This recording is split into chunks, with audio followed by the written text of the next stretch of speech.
Charlie, what's up, brother? Glad to be joining you today. Yeah, thank you so much for having me. I got to admit, you look like you've been running around quite a bit. I know we had to reschedule a couple of times, and while I can appreciate that, but it seems like you're a busy man these days. Yeah, doing two podcasts today, one on Saturday, one on Sunday, trying to get the president reelected and still run Turning Point USA and Turning Point Action and speaking. But we're glad we made this work. How do you do it all, man? That's what I want to know. I've got 4 kids. I've been married for 16 years. I'm running 2 different businesses, and I think I'm running at about half of what you're running at, and even I feel overwhelmed. So tell me your secret. Well, the 4 kids, I don't know if I'd be able to do that. That sounds like quite a lot. Hopefully there'll be kids coming soon. I don't know. Who knows my life? I don't know. But look, I really, really love what I get to do. I don't love some of the things I have to do it, such as traveling. I don't like that.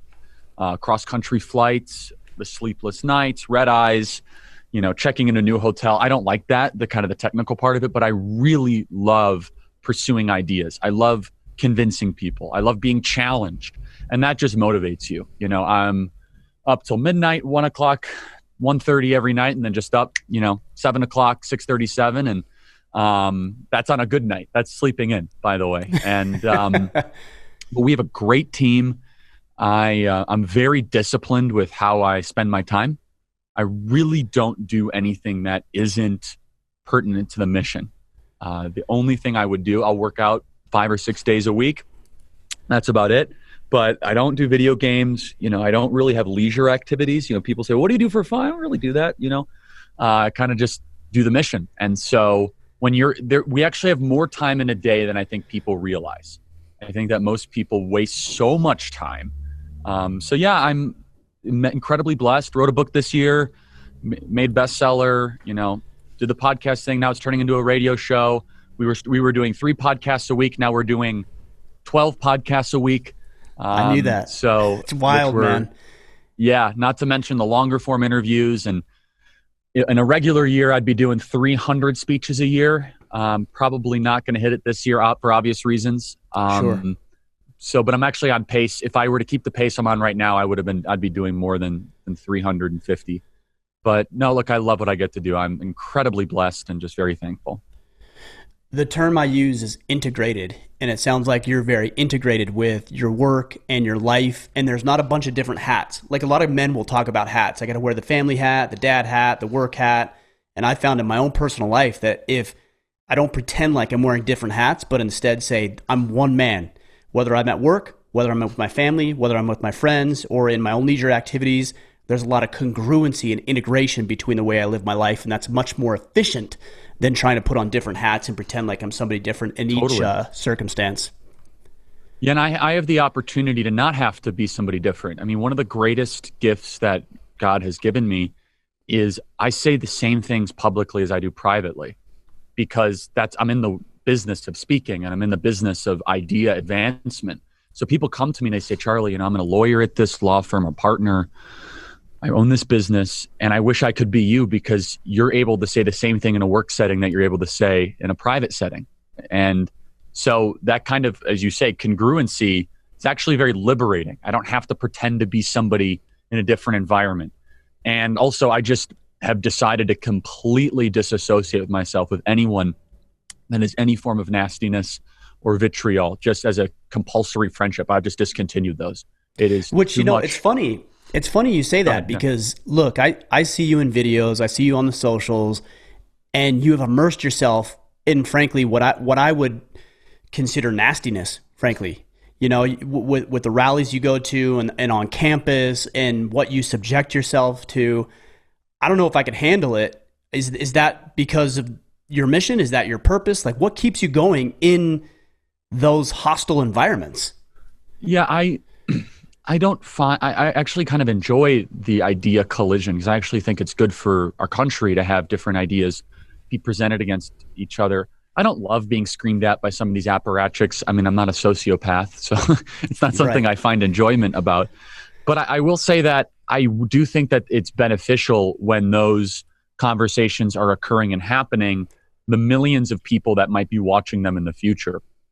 So when I go to a campus and some lunatic is screaming in my ear and about how awful of a person I am and all these sorts of things, at least I can have some form of peace that if I'm filming it, somebody might learn something from this in the future. And so that kind of makes it in some ways worthwhile. However, I wish what I was saying wasn't so deemed disagreeable. I actually think what I'm saying is pretty normal stuff. And it's just the Overton window has changed so dramatically in our country that if you dare say there are only two genders, or that there's a war on men, or that we shouldn't judge people based on their skin color, you're all of a sudden deemed worthy of cancellation and outrage. And I obviously don't subscribe to that. So I think, and again, it's a mission-driven thing. I actually really believe in this stuff, which is what drives me to continue to do it. You know, it's funny you talk about these ideas that I think, 30, 40, 50 years ago weren't controversial. I think about myself. I have 4 kids. I already told you that. I believe in God. I believe men are men and women are women. I believe in traditional family values. I wouldn't have thought that would be counterculture. I've never considered myself a rebel. But it seems to me that now more than ever that I'm the rebellious one because I have all of these traditional values. And it's a very interesting thing that these types of things that we know with 100% certainty lead men and families and women and society to a better life have become controversial. That's right. And now all of a sudden, those of us that believe in taking responsibility for yourself and for your family, not blaming other people for your circumstances, applying yourself correctly, finding a good and moral aim, all of a sudden this is considered to be controversial. And I think it's actually really dangerous for our country to do that and for our civilization to do that. I mean, if you're now married and you are faithful to that person with children, you are now the exception, not the rule. Right. That's really an incredible thing when you think about it. And it's also a very dangerous thing. And so you also asked early on, how am I able to do it? It's also what I don't do. I haven't had a drink in a very, very long time. I think that if you look at successful people, obviously don't do drugs or any of that. But for myself, I would not be able to do what I do if I were to be doing the substances that most of the people in this world do. And I think that there's a lesson here that a lot of people need to realize, that there's a reason why they're trying to tell you to do alcohol all the time. There's a reason why they're trying to do that. And it's really to keep you down. And I think that you can actually become a much more, and again, I'm not actually morally against drinking. Let me be very clear. I'm not trying to make people feel bad if they're doing that. I'm purely talking about it from a utilitarian perspective. Just let me be very clear that I don't think I biochemically would be able to do what I do if I indulged in the same form of casual drinking that most of the country has been the last 6 months in particular. Yeah, I agree. I think what a lot of men do is they sedate themselves because, the reality of their situations are difficult and demanding, and they learn from their parents and they learn from society, because we have this entire generation of fatherless homes, how to respond to difficult circumstances. And all of us have difficult circumstances, whether it's the wake of COVID, or, we've lost a job, or we deal with a family with a medical condition. It's such a travesty that so many men have not learned to address this in a positive manner, and instead have learned that the way you deal with it is to sedate yourself. And that's what I see more and more of. Yeah, and look, nothing good happens after you're drunk. And that a lot of people that make it is truly, and I hate to use this term because it's overused, it's a gateway to other bad things. You will make you'll say things you don't mean. You might hurt somebody you don't mean to hurt, both physically or otherwise. And then it also makes you less responsible, more likely to fall into a pattern of behavior that you're not going to be able to take responsibility for your actions. And again, I'm not morally against it. I want to be very clear. I'm not trying to make anyone, feel worse if they're doing that thing. I'm just saying it actually will make you in the long term a much more unhappy and less likely to be able to take the meaningful type of responsibility you need to in your life to be able to succeed. Yeah, I like this because I think what we hear a lot from, the quote unquote self-help gurus is, here's what you need to do. Have a schedule, work a plan, be disciplined, and all the things that you should do. And none of those are wrong. I agree with that. But we don't hear from those of us who tell us, okay, well, here's what you need to eliminate from your life. eliminate Totally. the sedation, eliminate the toxicity, eliminate those friends who weren't serving you, so you can free up a path to be able to pursue, like you talked about, your mission, whatever it is for you. Completely. Yeah. And so, I mean, again, I'm someone that has a great passion for what I get to do. I do it every single day. There are no days off. I don't have more talent than anyone else in this space, but I outwork everybody. And I don't mean that braggadociously. It's just we have done that for 7.5, 8 years, and we're going to continue to do that. Let me We have pause more you right there, speeches. Charlie. Let me ask you about your work ethic, because I recognize that to be true. Is that something that is innate within you, or is that something you've developed? That's something I feel like I have as well, but I don't know if everybody has that same sort of drive and desire to just grind it out. And it seems like you do. Most people don't. Most people don't. And I don't know where it came from. My parents always taught me and showed me what hard work looks like. My father, being an architect, would work till 1:30 in the morning every single morning for most of my life. He'd come home for dinner and then go back to work till 1:30, then wake up at 8 a.m. and do it all over again.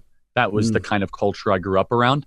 And I mean, just looking at my high school life, I was always signing up for more activities, always working harder. I don't know if it's built into you. I can't quite pinpoint it. All I know is that I have known nothing my entire life other than being hyperactive and apps. And there's a really important thing though. Some of these people will go to some of these conferences that you just mentioned, and they'll be fired up and they will start putting in those long hours. But the minute that any sort of adversity hits them, it's brittle and they shatter.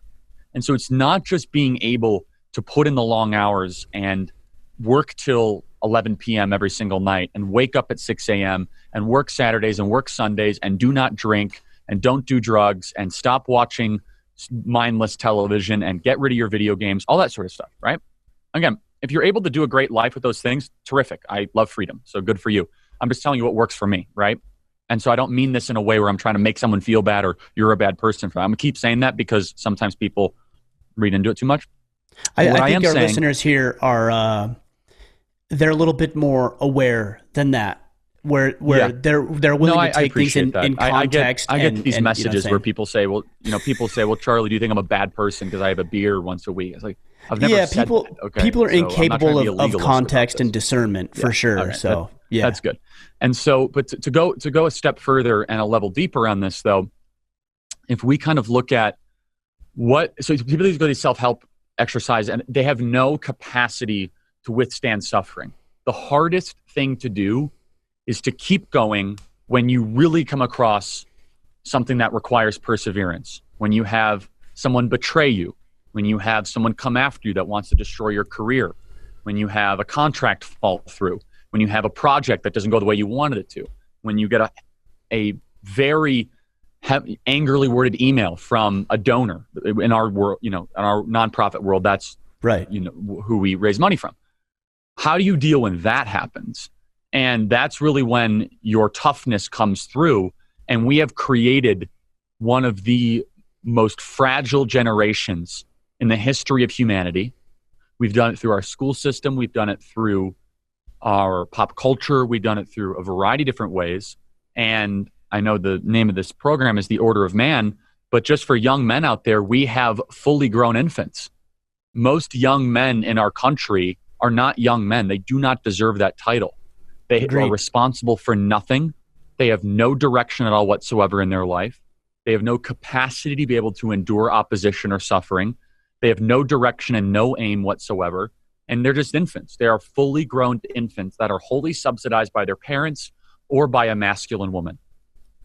It's a great point. And this is exactly why we make the distinction between males and men. I look at my boys, for example. I've got 3 boys and I've got 1 little girl, and I look at my boys and nobody expects them to be men. They're immature. They're overly emotional. They throw temper tantrums occasionally. They don't know how to respond to situations with dignity and class and intelligence. Nobody expects them to. But it would be a shame if I saw my young boys grow into adult age without learning how to mature. The question I have is, how do we begin to foster this in a generation of young boys and girls who are growing up without fathers? Yeah, it's really hard because then the women have no aim to go marry, and the men have no aim to go to basically harmonize with or try to embody, right? So women need strong fathers because they want a role model to be able to eventually go marry somebody like that. Sure. And then men, and that's not the only reason, by the way. That's one of the most important reasons. And then a young boy needs a male father figure so he knows what to aspire to. So he knows what to try to become.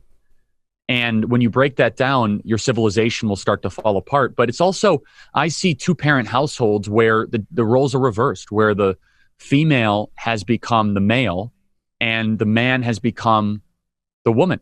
And Right. it is masculine women and feminine men.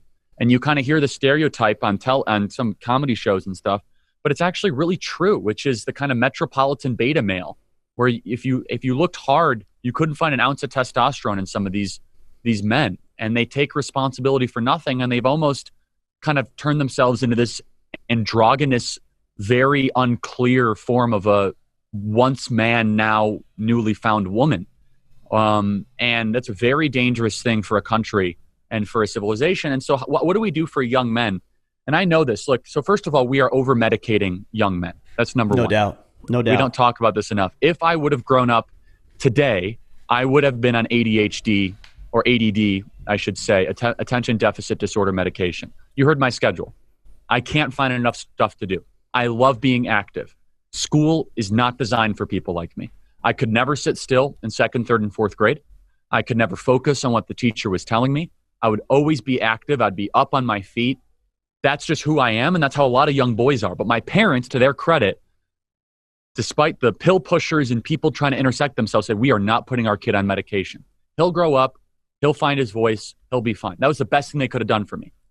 Whereas now, someone like me, you know what should worry everyone? There are thousands of people like Charlie Kirk that are being medicated right now because parents are not holding the line against the over medication push in our country. And I would say, Charlie, on that is, I know you're a big fan of making sure we use the right verbiage.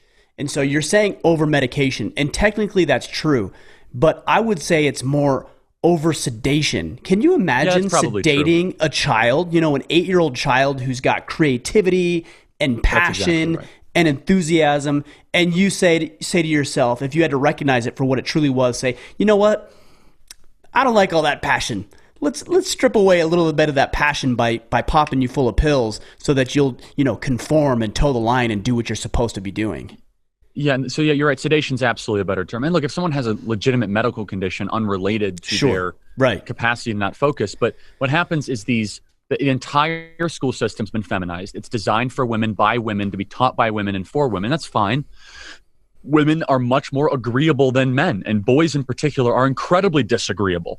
They can't sit still. They need to be involved in the learning process. That's why recess is important for young boys and not as important for young women. And so young women are thriving in our country. And in fact, I would make the argument that every metric that they're thriving at it's actually in some ways at the expense at times of men.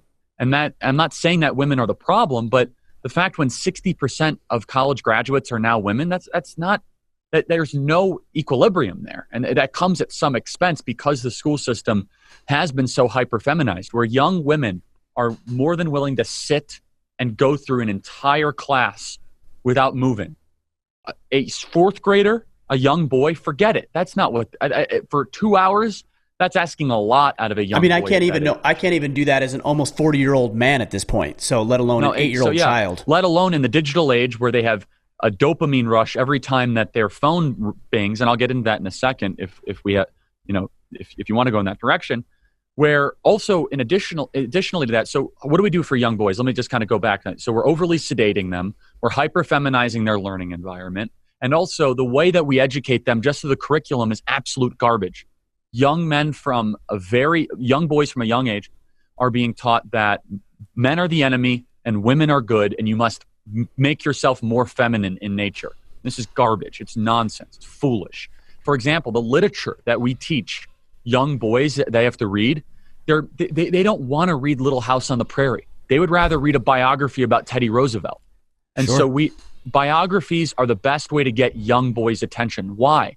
Because young boys want somebody to emulate. They want a hero. They want to resonate with that. Why does Little House on the Prairie resonate with young women?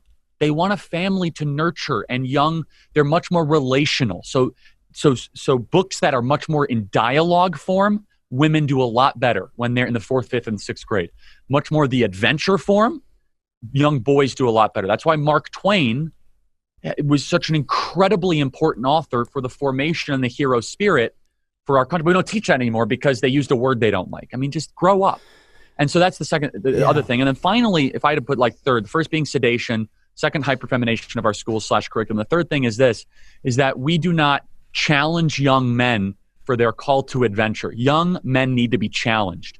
And I mean this. This is why football is such an important part of our country, and they're trying to destroy that too.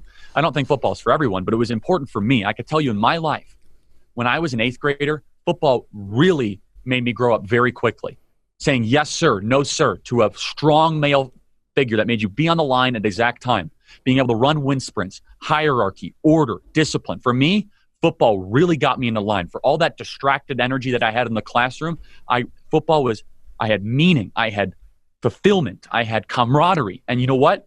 The physical combativeness, I loved that, right? I loved being able to get out and have the blood flowing and testosterone. That was awesome. And again, it's not for everybody. I fully recognize that. But I can tell you it made me a more complete and fuller human being.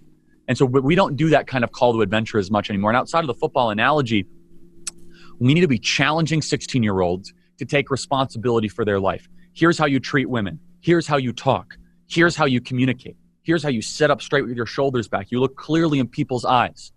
All those sorts of things are completely lost. And now we have, and Jordan Peterson has said this so many times, we have the Peter Pan equivalent of the Lost Boys. We have tens of millions of fully mature infants or males that are not men that have no responsibility. They own nothing. They're full of substances. They're overweight. They have no direction. And they're cowards. And I can go into that further as to why that's obviously the problem. I think it's pretty self-evident.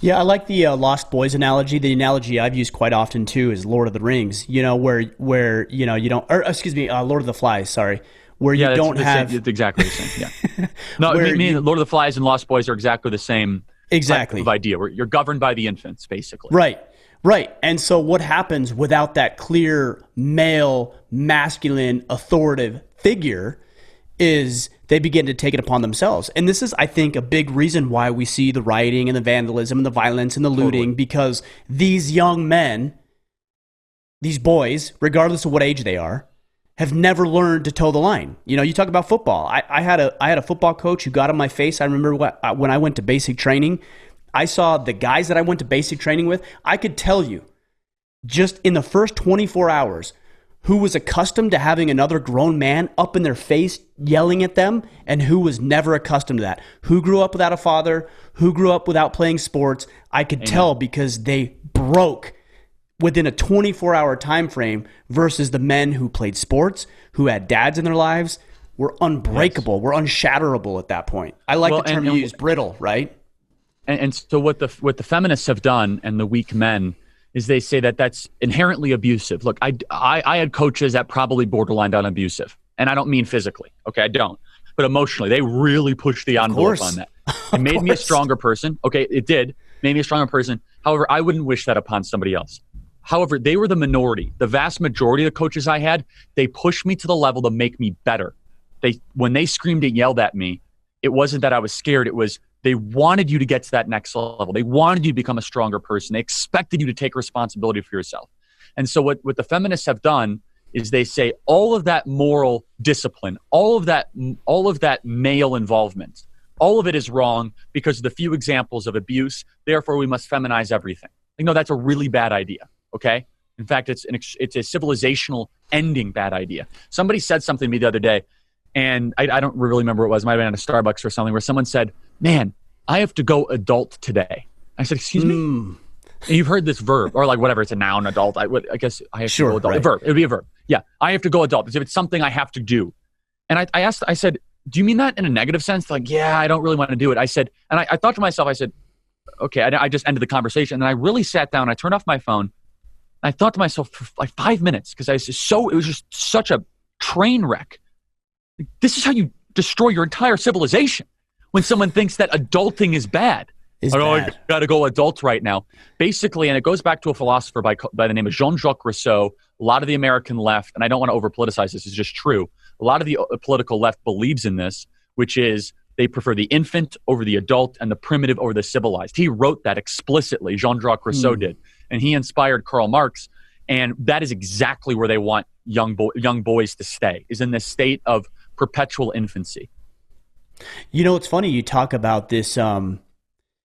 We'll use the term. I don't even know if I want to use this term. I was going to say emotional abuse, but you have these coaches, right, that were towing the line. But what's interesting is you have women who are. Yeah, I get it. I understand, and I've been there too. I've had great coaches, and I've had dicks, and I've had everywhere in between. Yeah, precisely. But you know what? You kind of become tougher because of it, to be honest. So anyway. Right. As long as you have the balance of the proper type of coaching to outweigh the negative coaching, because otherwise it becomes abuse, right? And then you start to buy into it. Yeah, no. Yeah, and I think that critique is a valid one by the people that are saying. I think the critique, either internally or externally, that's a valid one. What I think the prescription to try to fix it is to abolish all hierarchies of male pouring into young people is a disaster, and that's where they go immediately. But anyway, the same could be said though for terrorizing women, where women can terrorize other women, and where teachers or whatever, older sisters to younger sisters, girlfriends to girlfriends, or for women teachers to male students. So it's not exclusively this idea. I mean, you're exactly right. The emotional manipulation that I've seen in some women, just in hearing conversations with men, is absolutely insane. And frankly, society has bought into that generally. You know, you look at, for example, the family court system and this level of emotional manipulation from women to ostracize men from their children, for example, is a real threat, not only to those men and their children, but to society in general. So I think women are just as guilty. And I'm not putting it all on them, but just as guilty of emotional manipulation as any man could be. Yeah, and the idea that one sex or one gender has a monopoly on the manipulation exercise is foolish, and it doesn't look at any sort of reality or empirical experience at all. It's anti-empiricist. And so, yeah, and look, so when you ask yourself, how do we create stronger men? How do we create a country where we have men take responsibility? First of all, parents need to do a much better job, and most of them aren't. They're doing a horrendous job. Young men should not get a smartphone until they're 16 or 17 or 18. It's that simple.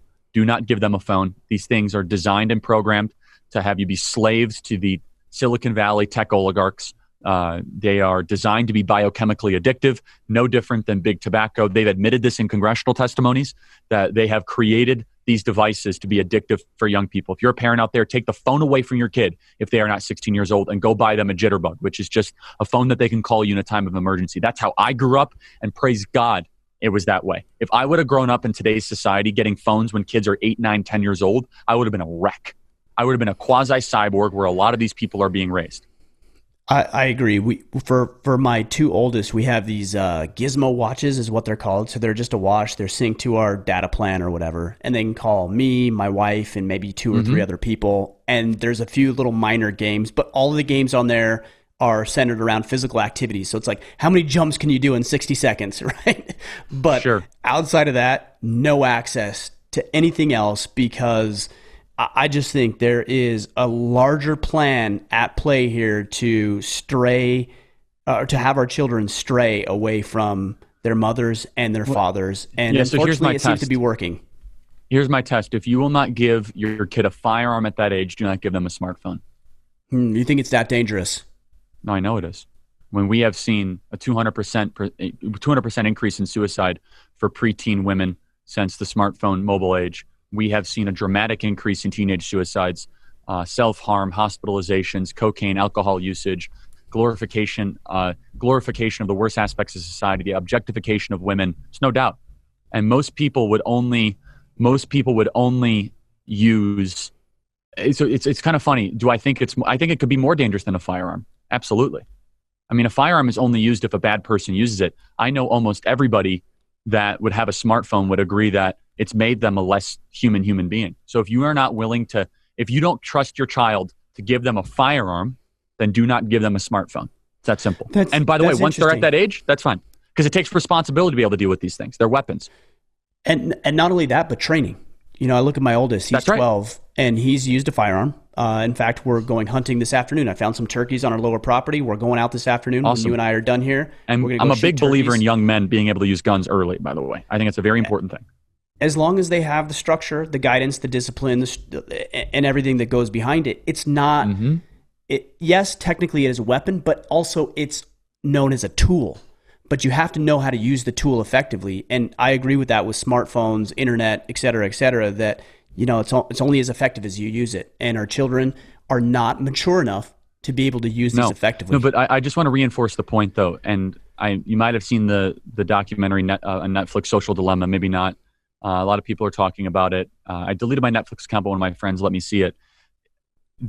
I cannot reinforce this point enough. These social media platforms are way more dangerous than you realize.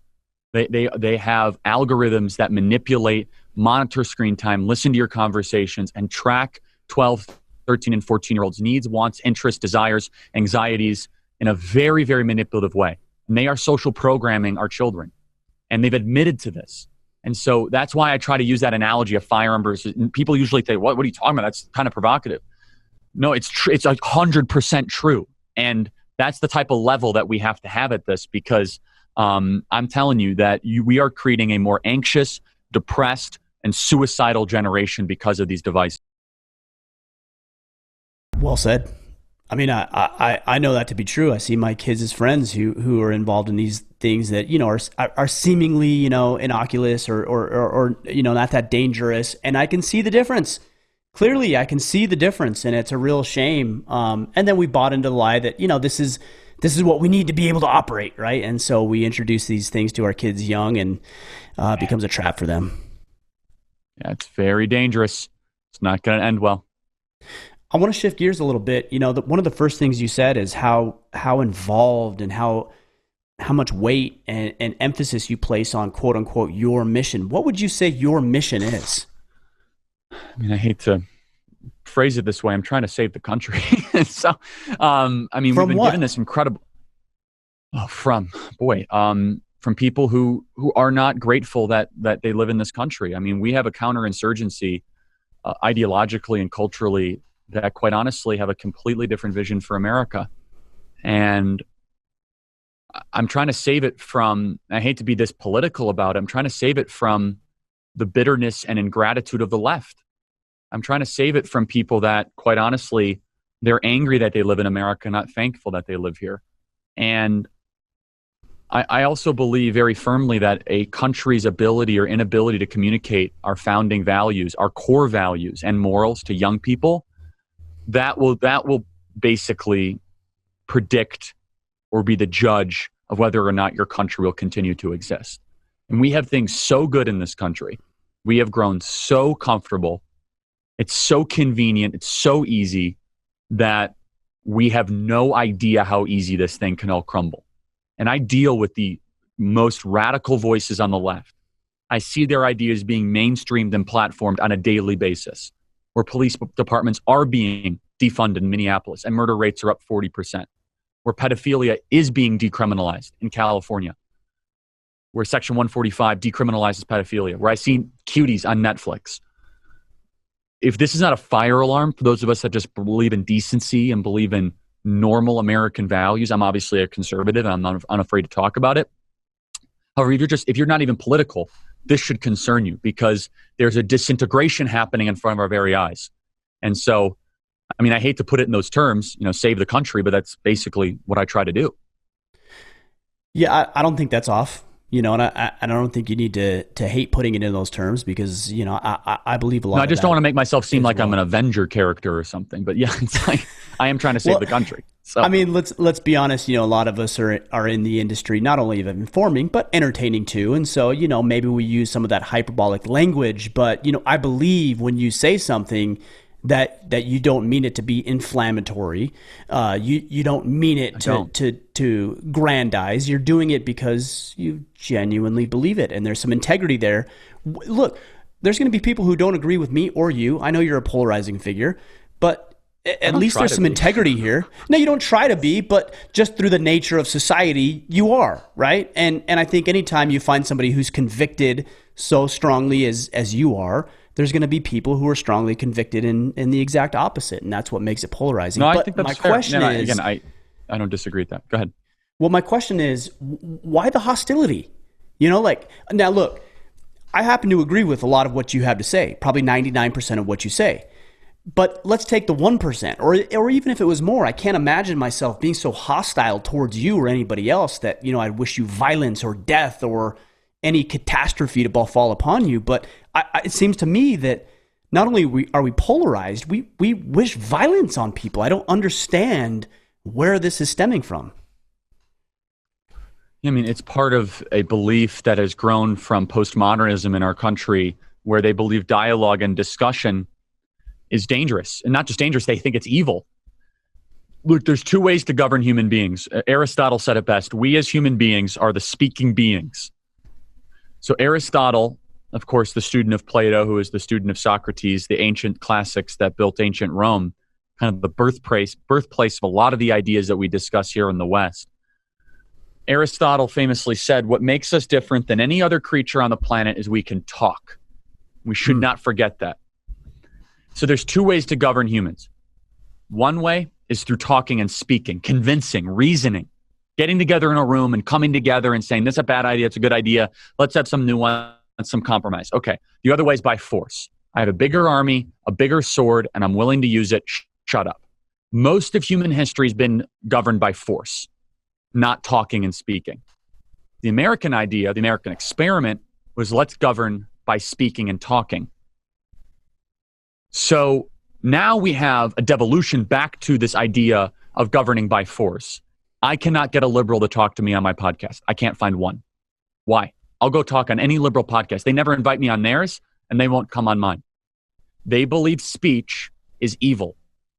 They believe that if they come talk to me, they're validating a dialogue that will only make the country less likely from being made in their image. So I want to make the differentiation between leftists and liberals. Leftists do not believe in speech. Liberals generally do. I can't find many liberals out there. And well, it's funny you say this. Go ahead. I was going to say, Charlie, it's funny you say this because I know as we release this conversation between each other, I'm going to get a lot of messages like, I can't believe you'd give him a platform. Look, why wouldn't I? Why wouldn't I? Look, if your information is good, wouldn't we want to know? And if your information is bad, wouldn't we want to expose that?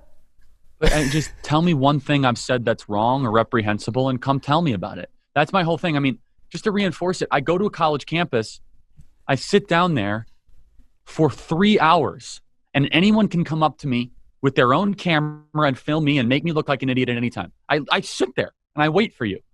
And I got the inspiration from, Steven Crowder, who's terrific, just sat there and said, come up to me. Got a problem with me, talk to me about it. If we stop talking, we are going to get into brute physical conflict. I don't want that. BLM does. They're burning down cities. They're being validated by mainstream Democrats. They're being bailed out of prison. They're being told that if you have a need to loot, you can loot. They're being allowed to destroy the fabric of our society. Why don't you talk about things? Because again, you read their literature, read Michel Foucault, you read Jacques Derrida, you read Herbert Marcuse, you read the Frankfurt School literature. They believe dialogue is the problem. They took exception with Socrates. They do not think speaking is important. What you and I are doing here is healthy. It's robust. If I say something really foolish, you're going to tell me that. If you say something really good, I'm going to compliment you. Again, we are speaking beings. This is what makes us different than primates. You get rid of that, then you're going to tear each other's heads off. And that's where we were for 3,000, 4,000 years. And so I'm more worried about the direction of our country than ever before because we've completely lost that. Then we have tech companies that kick people off just because they have different opinions, which is a very real threat. And they have far too much power, these tech companies do. Something I can agree with the left on if they're actually honest about it. So yeah, look, these are legitimate things. So look, the country's not going to continue to survive at this pace. It's just not. And so it's a very dangerous trajectory. How do you bring people to the table? I mean, I think about it, for example, when people say, "Oh, Ryan, you're in an echo chamber," and yeah, I actually agree with that to some degree, because those who view things differently than me, and I'm sure you're experiencing this as well, like you just said, they won't talk to you, right? And so, like, I'll have you on, and guys will say, "Well, why don't you have somebody from the left on?" It's like, good, who? Go find one. Who? Like, I'll talk with them. Who? Yeah, but the Well, left thinks this that person. men are poisonous. I mean, just the name of your podcast, an entire political party thinks that they think your podcast name is evil. Mm-hmm. And you had Mazie Hirono during the Brett Kavanaugh hearings tell men to sit down and shut up. I mean, this is a mainstream American political party that's been trying to destroy the man for quite some time now. So how do you bring these people to the table, though, Charlie? I mean, that's the question. Can you? I don't. I mean, I'll give two names in particular, James Lindsay and Peter Boghossian. They're two liberals that did come on my podcast to actually bash the same things that you and I are bashing, believe it or not. They came to me saying that the left is unafraid to talk. And I guess that's the best way to do it. I'm going to keep on going into their environments to try to have these discussions. I don't know. And there's not a lot of things I'll answer with the answer I don't know, because I'm not saying I know a lot. I have an answer to a couple things. If they're unwilling to engage, if they're unwilling to lock into any form of a dialectic, it's almost a non-starter. And we're reinforcing it with our 5-year-olds and our 6-year-olds and our 7-year-olds. And it's really interesting. Back in the 80s and 90s, a big fear from the left is they would say, we can't give power to all those Christians because they're going to be fundamentalists and they're going to come after us, and it's going to be a theocracy. You probably remember this period in American history. Of course. And the exact opposite has happened. As America became more secular and the left took power, they became evangelical, not Christian evangelical. They're the ones that are basically, they think this is like a holy war. They think like, if you don't agree with me, I'm going to destroy your life. And kind of, if you don't agree with me, I'm kind of like, all right, whatever. That's fine, I guess. Sure. I don't obsess over it. But these people are so convinced to destroy you if you do not hold their opinion. It's incredibly pathological. Do you I'm just taking some notes, Charlie, so as I look down, I don't want you to think I'm checking my phone or anything. I'm taking notes. But as the things you say and the situations you expose yourself to, do you fear for your safety? I mean, I get death threats. I've had to get the FBI involved. We've had our house deemed, targeted many different times. I can't walk on a college campus without 10 armed guards, helicopter support at times. Yeah, I have security and stuff, but these people are cowards. If they want to do something against me, whatever. I mean, that's part of the game. The physical safety piece of it, I think, is mostly bluster and empty threats. And if someone really has a problem with me, then come find me. And, I'm not trying to say that in like some sort of tough guy way, but I've been kicked out of restaurants. I've been physically threatened. I've had stuff thrown at me. I've had Antifa follow me through the streets. I've had all that sort of stuff. And so when you say I'm convicted, you're right. I've been fighting these people for quite some time. So, yeah, I think I saw. It must have been a couple of years ago. You and Candace Owens, if I believe. Yep. Yeah, were you in a restaurant or you? Yeah, we were in a breakfast restaurant together in Philadelphia. Yeah, the Green Eggs Cafe, minding our own business, and Antifa came into the restaurant, ran us out of the restaurant, threw objects at us. Police had to come. And all white Antifa liberals screaming at a black conservative, saying that she's not black. Interesting. Yeah, isn't that an interesting thing? I think. Let's talk about that for a second. Let's talk about race. I think a lot of this is the powers that would be trying to light a fire a little bit and to instigate. And you see these type of conversations. I'm really curious about your take on race just in society in general as it is currently. Yeah, I think we're actually a lot less racist and more decent to each other than BLM Incorporated and any of the activist media would ever lead you to believe. In fact, I'll go to say that we're the least racist, most accepting country ever to exist in the history of the world, ever.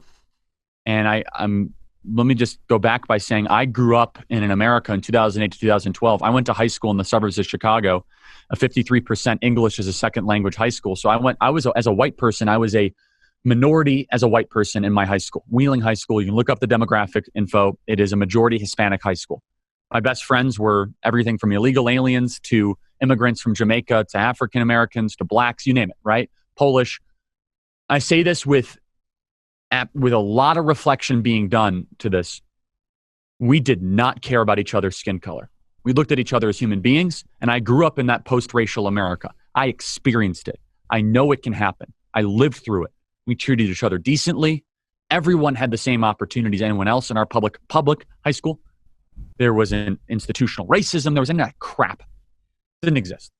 So that's why I take a very firm stance on this race issue. And so whatever they might say, we're systemically racist. We are not. We're absolutely not. And so they point to a couple subset of statistics. They say, well, blacks are doing worse than whites.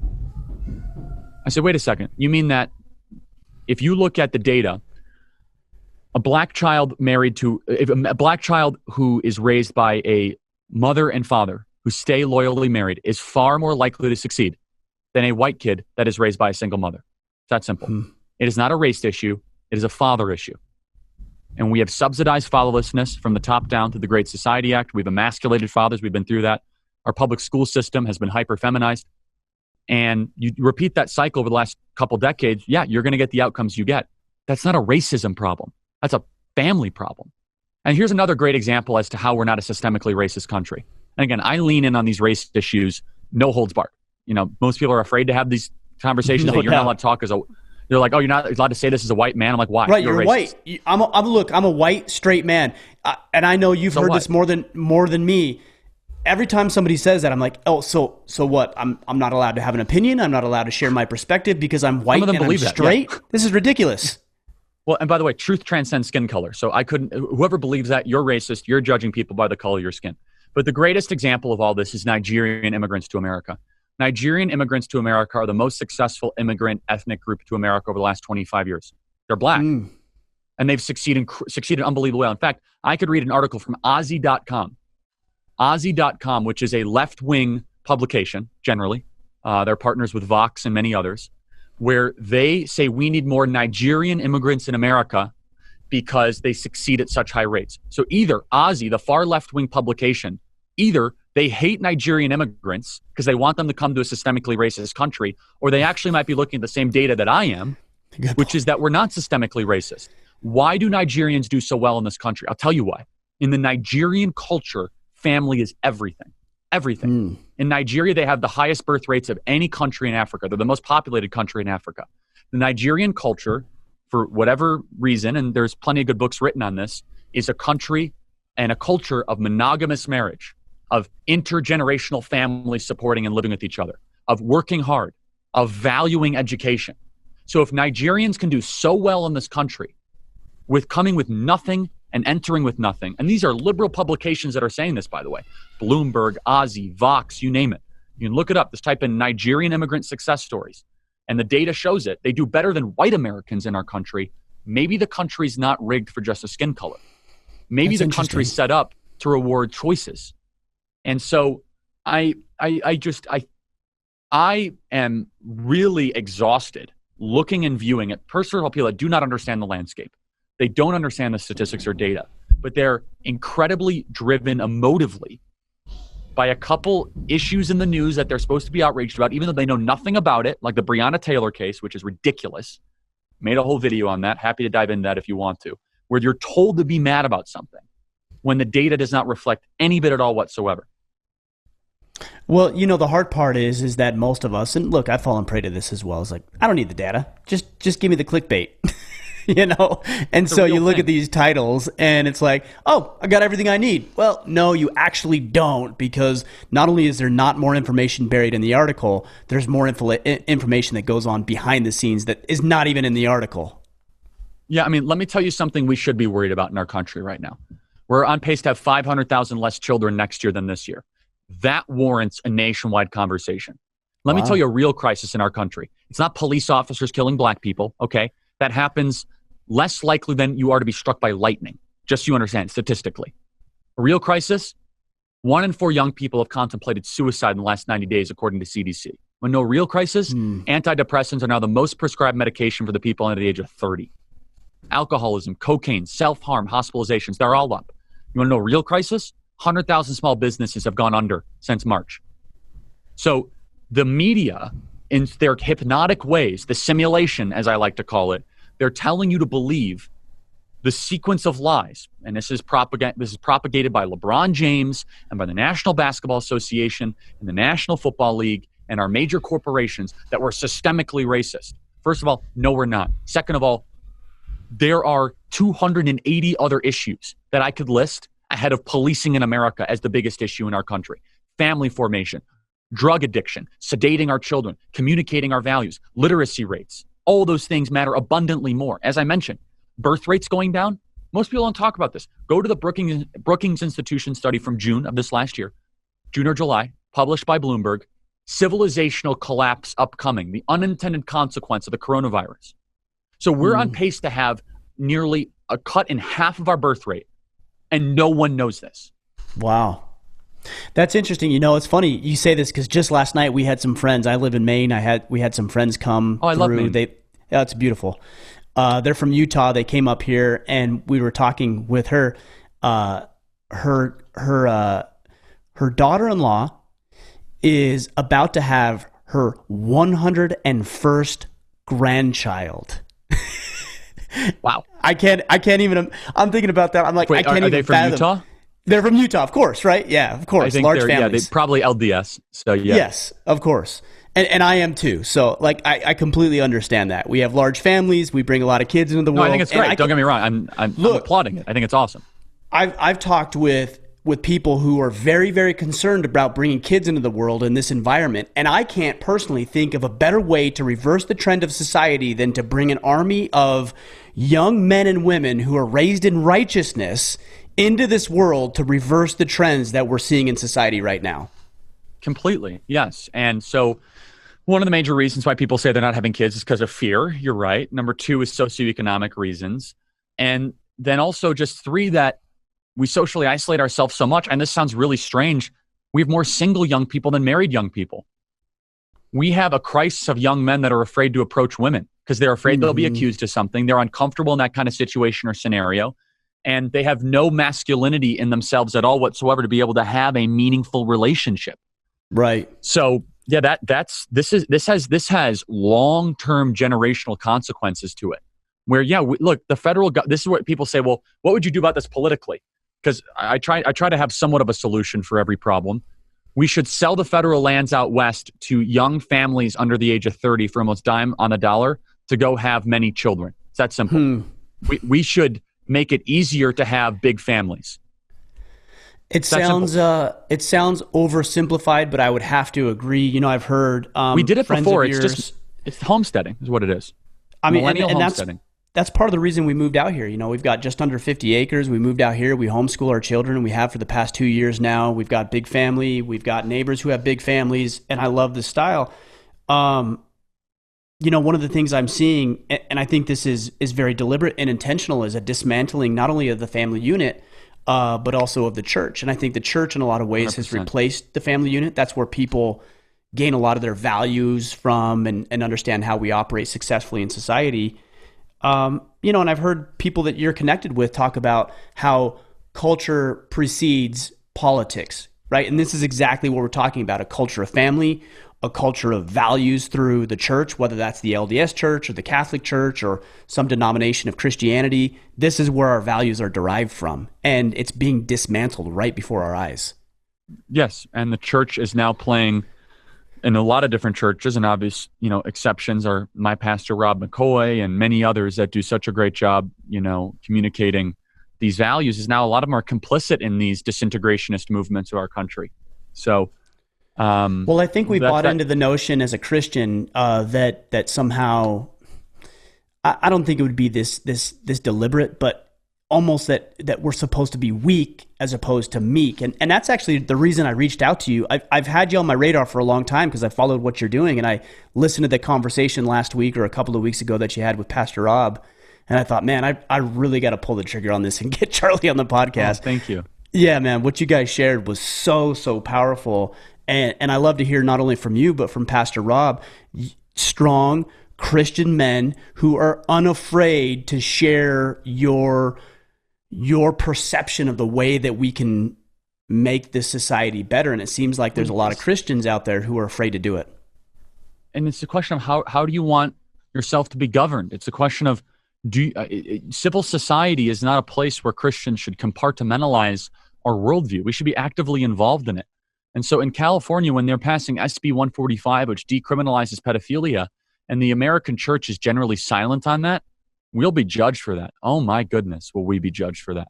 And so, I can go through a variety of different reasons and disappointments and struggles with that, but the American church needs to rise up in huge numbers right now. And if your pastor still has your church closed or is bowing to BLM Incorporated or this lie of systemic racism or critical race theory, leave that church.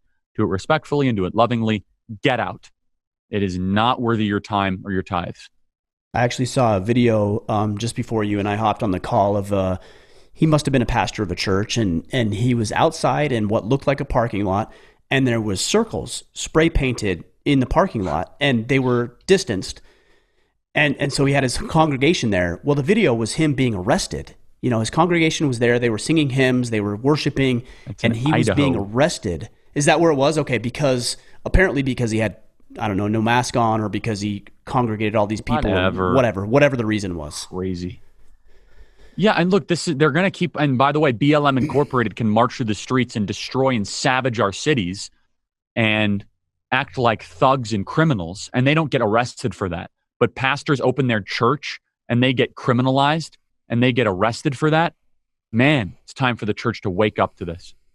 Well, and I think this is where the silent majority needs to stop being so silent. I think of myself and I'm like, I just want, really, here's what I want, Charlie. I want to be left alone. I want to do my work. I want to raise my kids. I want to work my land. And I just want to have some experiences with a little money in the bank account. That's it. And if you could just leave me alone to do that, that would be fine. And traditionally, that's been the case for the last almost 4 decades of my life. It seems to me that there's a real reason for me to stop being so silent and actually get involved at this point. Yeah, and we have an opportunity to do that in November. And I'll tell you that if you want to be left alone and work your land, Joe Biden's not your guy. I'll tell you that. But President Trump, he has delivered amazing results for our country, and it really is a referendum on what kind of country we want to live in. One that respects speech and wants to go about our differences in a civil way, or one that you want to take to the streets. And so that's what I'll be working on from now to the election. I have no doubt you will. Hey, personal question for you. You seem to be somebody who is very, very, very well researched. You have all this information. Obviously, you're an intelligent human being. How do you balance being well researched, but then also taking so much time to be able to articulate and communicate that with the public? Because sometimes it seems like those are at odds with each other. I can either research or I can communicate. How do you balance that out for yourself? Yeah, every night I turn off my phone and I do at least an hour and a half to 2 hours of reading and research, watching lectures, reading great books, listening, reading good articles and thoughtful scholarship. And then I try to bring that over into the next day. And so just was working through Aristotle recently, which is where I kind of derived some of my comments today, where I found what he spoke about speaking, kind of funny, so important. And so I tell everyone, read more and speak less. It's very important. So if I'm doing 3 hours of podcasting a day, I should be reading more than that. And that's a lot of time. I value scholarship and research a lot. And again, I'm constantly learning. The more I learn, the more I realize how little I knew when I thought I knew it all. You talk about it being a lot of time, but it's no more time than any other man, myself included, has in a day. It's just how we spend it. That's right. That's exactly right. So, well, Charlie, I want to be respectful of your time on that note, and just let you know I appreciate what you're doing. I appreciate your willingness to share in the face of an uphill battle at times, it seems like, but a noble fight for sure. So thank you for joining us. Thank you for doing what you do, and I really appreciate you being willing to share the courageousness of that as well. I appreciate it. Talk to you soon. Thank you. Thanks, brother.